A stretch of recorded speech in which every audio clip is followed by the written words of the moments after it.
Hello and welcome everybody back to another episode of From the Heart. And while it has been a very long time since I posted anything, one thing I've been doing for the last month is kind of going back and rereading some of the first comic books that I ever picked up. These things, being The Boys, copious amounts of Batman, as well as a slew of different horror graphic novels, and this, of course, including the HELLRAISER short story franchise, something that has been beloved on this channel and something I always enjoy covering. But after going back and rereading, books 1 through 6, there's a few that I actually missed, a few that I kind of left out thinking that they were boring, but upon returning, I actually have come to a realization that, one of these that we're about to cover today is actually quite good. The story of Like Flies to Wonton Boys, this being a Shakespearean quote, and a story that in the past I found to be a little lackluster. It didn't really have anything to do with HELLRAISER, and the only thing that really would connect to it would be, a reshaded Liminal configuration, a red one, and something that we've never seen before. But outside of this, there would be no cenobites. There would be no ever-spiraling black diamond god Leviathan. But the thing that kind of draws me back to the story is when I really think about it. With these books coming out in about 1987, is I think the story that we're about to cover today will be one of the very first sources of liminal space that I've ever really seen. Something that has exploded across the internet between our No Sleep, as well as plenty of creepypastas, and even mainstream television being the next season of American Horror Story, and something that I'm actually very excited about, hoping that it will actually be, a good season. It feels like it's been very rocky lately from a show that I used to love so much. But overall, while this story wouldn't really have any monsters, as well as vicious torture, what it would have is the fear of the unknown and the insanity inside of a black, voidless space. And a story that honestly reminds me a little bit of Edgar Allan Poe. And for all these reasons, for the fascination of liminal space and the backrooms and all these different kinds of giant, voidless areas that seem to go on and on forever, I couldn't really think of a more traumatizing experience to be locked in such an endless corridor, to be trapped without the knowledge of ever knowing if I'm going to be able to get out, to talk to my loved ones once again, to experience the joy and warmth of my friends. And for this, everybody, is the reason why we will be covering this story. But anyways, guys, it has been a long time since I posted on this channel, and like I said in my post recently, I have been missing you all a hell of a lot. I've been going back and trying to reread things and trying to compile different stories that might be good for the channel, and I think I'm ready to get back to it. So let me know down in the comments what you personally think of the story and what you might like to see next as we approach my favorite season, the fall time, and the spooky season as well as maybe some other content you'd like to see. But nonetheless, everybody, get yourself a snack and a drink and anything you might need to sit down and experience the story in its full entirety, and turn down the lights for maximum experience. And we shall begin the story of Like Flies to Wonton Boys. Andrew, thought you'd gone back. Or are there still some ears you haven't bent about those background blockade runners in Charleston? So fraternal, jealousy rears its lumpy head at last. Well, I can't say I'm surprised. My years in the States have given me social collateral. It's only natural that you should squirm with envy. Here now, I've been trying to get you aside for an hour, John. Tell me about this Woolrich fellow and his wife. He never leaves off, holds on to her like a $20 note. Exceedingly odd, if you ask me. Not if you know his story.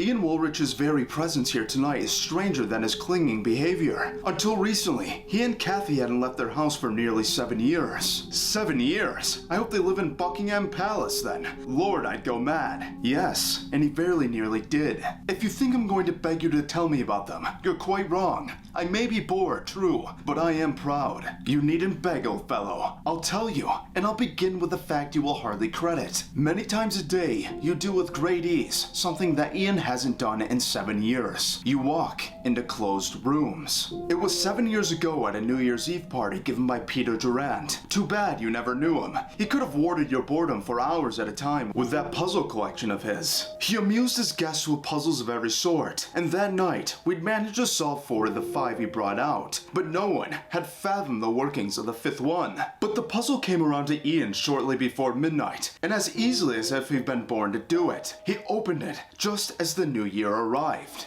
Durant was clearly very surprised that anyone was able to open the last one. Well, Ian, you must be quite special. It takes a particular sort of person to open that one. Really, luck I should say. And anyway, the efforts of the others helped me eliminate the wrong approaches, and I didn't do it alone. Oh, but you did. Success is always achieved by the man who is alone, literally or figuratively. In company, we magnify the chaos inherent in our daily lives, our petty desires, our incomplete actions. It is in isolation that we come closest to truly perfect order. I say 3 cheers for chaos then, Durant, because unless I'm working on a book, I despise being alone. People are simply not prepared for the priceless lessons to be gleaned from the solitude, but the whole world needs to learn them nonetheless. I shouldn't have thought to hear you say that, Peter. Yours are the liveliest parties in London. What I do often bears little relation to what I believe, my dear, as is the case with most of humankind. Excuse me. And suddenly this strange man would leave the room, and this is where the first set of questions would begin of exactly who is this man? Where did he come across all these puzzles, especially the obvious Lamont configuration that we all have come to know, and do we love them? At this point, I don't know. I feel like we do, but maybe not exactly what they do. But the idea of this man going up to this gentleman, Ian, who was so effortlessly able to actually open this configuration, whether that be a desire to maybe show off for the party, I'm not exactly sure what in this man would actually call to this box to allow him to open its mystical puzzle workings. But nonetheless, seeing him able to do so, it would seem that Durant right off the bat would actually know something about this, know something about what might come later on in the future of the story, and know something that he believes maybe Ian will actually enjoy. And this is where I begin to get a little confused on what exactly the message of this story is, how exactly it relates to HELLRAISER outside of the Lamont configuration, and whom might actually be operating this thing. After all, it never does so with the cenobites. And it's one of the few times in one of these stories that has really left me with a lot of questions as, what is the order of this thing? Who is running the show? And what exactly is it trying to, teach? Because after all, by the end of it, Ian would make his way out of it. But nonetheless, everybody, as the party would slowly begin to ramp down, and the moon would cross paths with midnight, Ian would go upstairs to fetch him and his wife's coats. At that time, Ian was quite possibly the most gorgeous man in London, but that was all about to change. Around 12:15, I got word that a patient of mine needed immediate attention and prepared to leave. When I passed Ian on the stairs, I didn't suspect that I was seeing a version of Ian that I would never see again. According to him, the trip upstairs to get their coats, the sort of routine action he'd performed 1,000 times over, became a terrifying journey that nearly cost him his life. In an upstairs bedroom, as he searched through the closet, he began to hear the door closing behind him and looked to see who had come in. Finding no one there, he attributed the door's closing to a draft and turned to leave. But when he opened the door, he was greeted not by the ornate wallpaper of Durant's hallway, but by an unfamiliar room, black as jet except for a lighted golden door. Confused, certain that he had made some simple, though unaccountable mistake, he turned back to the bedroom to find the hall door and discovered that the bedroom had vanished and he was surrounded by only darkness. Quickly, he moved to the golden door, assuming that it was, after all, the way back to the stairs. But the palpable blackness seemed to gather about him an evil caress. Grabbing the knob, he threw the door open, and more of the penetrating darkness, relieved only by another golden door gleaming ahead of him, this one farther away. Whirling about, Ian meant to return through the first door, and he found himself staring into an empty darkness. The door he'd just come through was gone, leaving him cut off from any hope of returning in that direction. His heart pounding in the silent, oppressive blackness, he groped about wildly, but met with nothing, no walls, no furniture by which to orient himself. And fearing the void that surrounded him and naturally drawn to the only light remaining to him, he moved toward the next door. But before he even turned the handle, he was filled with a sickening certainty that only more of the hideous darkness would be found on the other side. And as he opened it, he was not wrong. The only difference was that this time, the next door was much, much farther away, half a city block or more.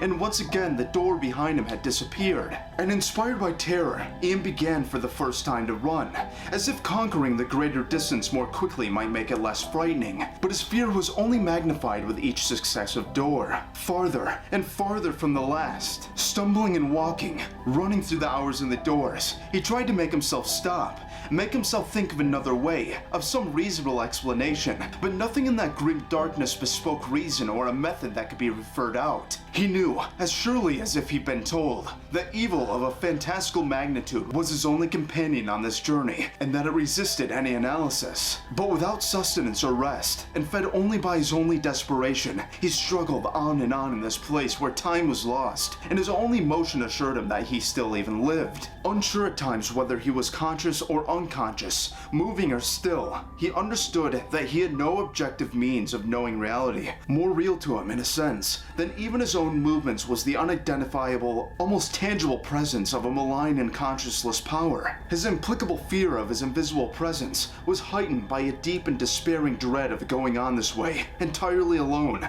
until death overtook him. And what if even the unwelcome escape of death eluded him? What if he were doomed to travel this hell eternally without release? And with this, disjointed thoughts began to assail his grim reverie, pushing aside the unthinkable horror of a trek through an eternal void. He thought distractedly of 10 in Atlanta, his most recent book, and the nearly finished manuscript lying on his desk, or the fragile antique pipe that his father had given him, of his lovely wife, and how concerned she must be, and of the fact that they had never had children, and how much comfort they might be to Kathy if he had never returned, and even of the masonry work that needed to be done on the old brick of their London town's home. But his own waning strength put an end to these thoughts. Every iota of energy he invested in trying to ambush his dread was energy subtracted from his ability to keep moving. He stumbled more, fell more, when he tried to remove himself mentally from his surroundings, and he found he had to concentrate on each step now in order to even go on. And ultimately, he was sure that going on was no longer possible. The door that faced him now was so far away that it was only the merest dust speck of light, barely visible to the unaided eye. Could it be miles away?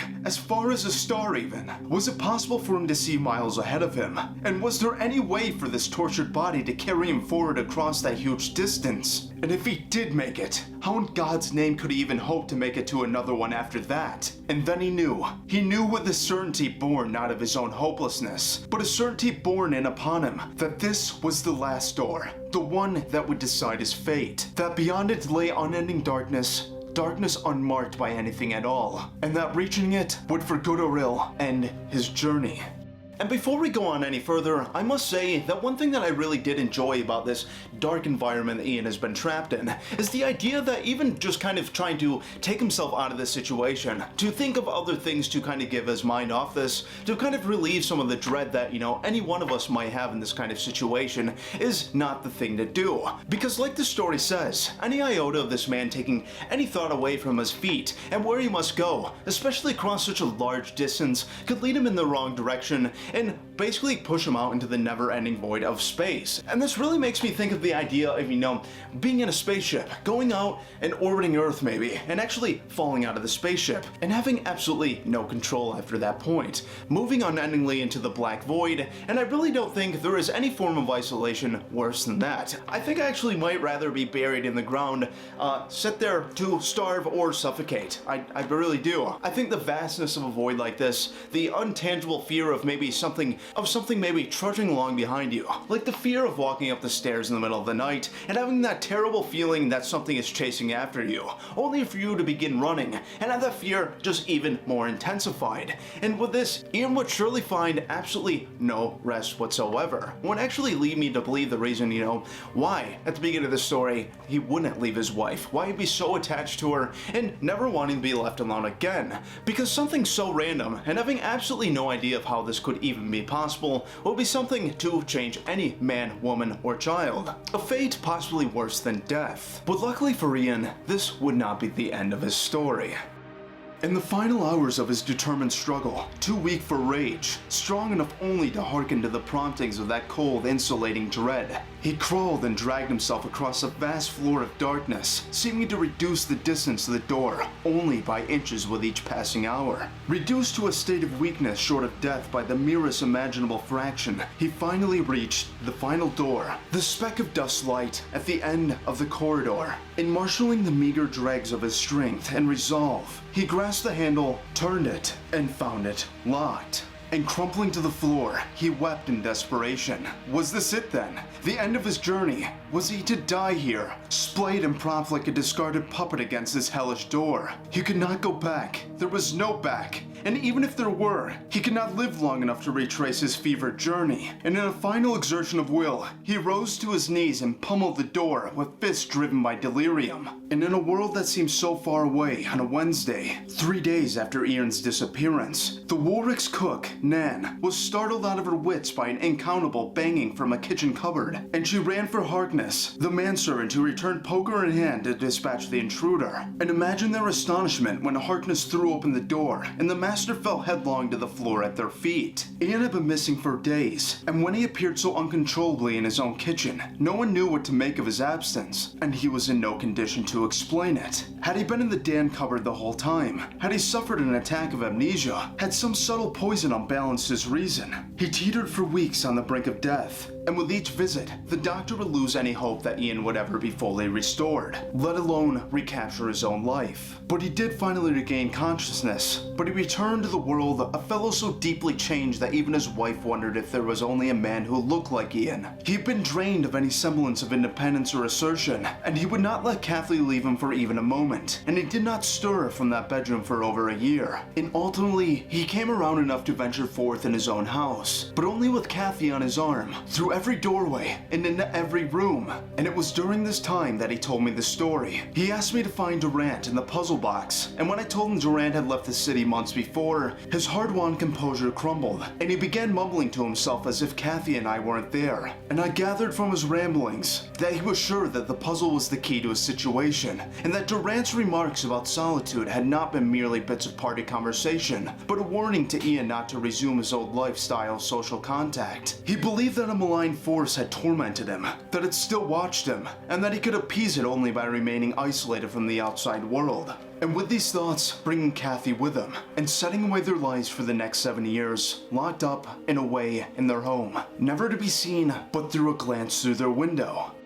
And this, like I said, is where I begin to get a little confused on just what exactly this box was meant to do, as it would seem it wasn't meant to bring them down to the world of the gash, and the only sighting of a cenobite to be seen anywhere would just be the emanating presence of something in the dark, as Ian would make his way through these black corridors. But nonetheless, I think a situation like this would truly leave a man scarred, and I really love the dialogue about how this man would be completely taken aback from his own confidence, from his assertion to kind of make any decision for himself, and essentially needing his wife to never leave his side, to make sure that something like this could never actually happen. For being trapped in such a void for so long, and actually almost dying in there from, starvation, dehydration, and the mere snapping of his own sanity, is something that I don't think I would be able to get over either. But after 7 years would pass, we'd finally go back to the beginning of the story, to Ian and Kathy actually leaving their home for the first time. And what this would actually mark for them is something that I'm also not sure about. What exactly has Ian learned through this lesson of isolation?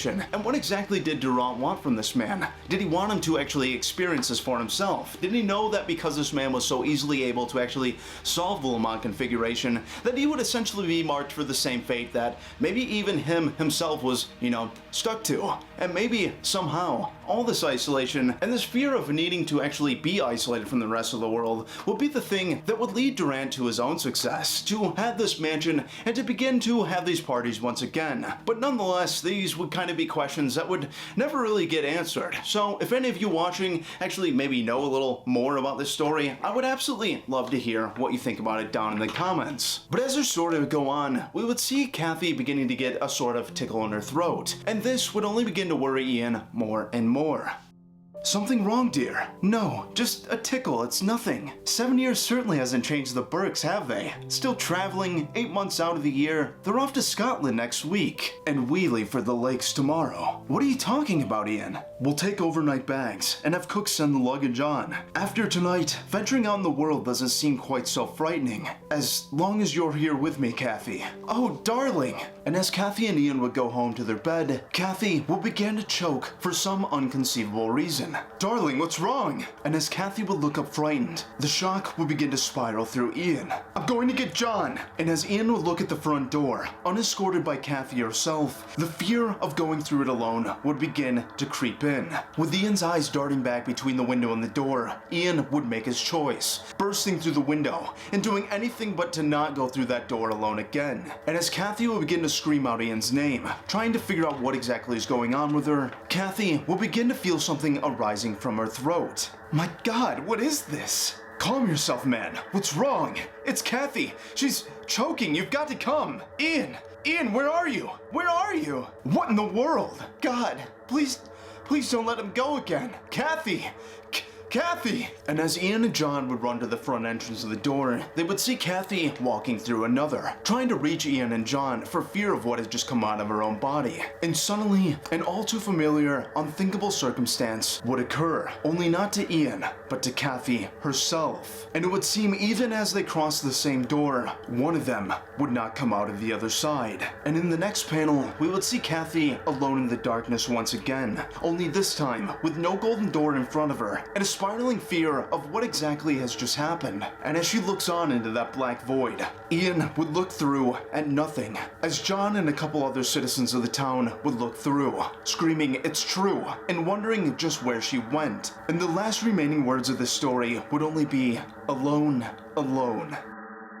And this, everybody, would be the end of our story. Something that I actually really loved. Something that was a little bit more of a slow burn, and something that I think actually had quite a bit of substance to it, with this ever-spiraling black void that Ian would first go through, and essentially lose his mind and almost succumb to death trying to make his way through the last door. I keep coming back to this thinking, when Ian decides that he can no longer try to kind of take himself out of this, he needs to kind of keep focusing on his steps and make sure that he's going on a straightforward path towards this golden door. I just keep thinking how utterly terrifying it would be to, just keep walking at such a long distance, only to maybe slightly take an askew left or right turn and completely find yourself in never-ending void. To not even have that dust speck of light to kind of give you any kind of hope. To, give you some kind of task. Something to even just do in a black void like this. I mean, what else are you supposed to do besides absolutely lose your mind? Now, the only question that I really have for you all is, what do you think Kathy actually spat up towards the end of the story? And as I'm doing now, it would actually seem to be a little white pearlescent version of Leviathan itself, or maybe even a piece of the land of the Gash, or maybe some semblance of what exact cenobite might actually be, running this show. And once again, running me to the question of who exactly is, running this Liminal configuration. Because for the most part, through all the different Hellraiser short stories I've covered, and the ones that I've read for myself, I don't think I've ever come across one that was, totally barren and without life. I just don't think it's ever really happened. So while I will be going through and kind of trying to figure out how to get the rest of these books, and actually going back and rereading some of the first ones that I actually covered on this channel just for funsies, I will be looking out to answer these questions. But nonetheless, everybody, I really hope you enjoyed this episode. It was one that I had a lot of fun coming back to. I feel the recording went fairly nicely for me. There was no dread, no, fatigue or anything like that. And I'm just excited to be sitting in this chair once again, reading you these stories, and, very dramatic voices is something that I very much like to do. And, yeah, let me know down in the comments what you might like to see next. And, hopefully we'll be pushing out videos, every 2 to 3 weeks or something along those lines. But anyways, everybody, I'm just kind of talking out of my ass. It feels good to sit here and talking to the camera. For all you returning people, thank you so much for your love and support. It really means a lot to me. And for any newcomers, if you could go ahead and maybe hit the like button, subscribe, maybe share it with a friend who might enjoy horror comic books and the like, it would be a great help to me. Have yourself an absolutely fantastic night, and I will be seeing you on the next episode of From the Heart. And now we get to do the fun thing. We get to throw the book at the chair.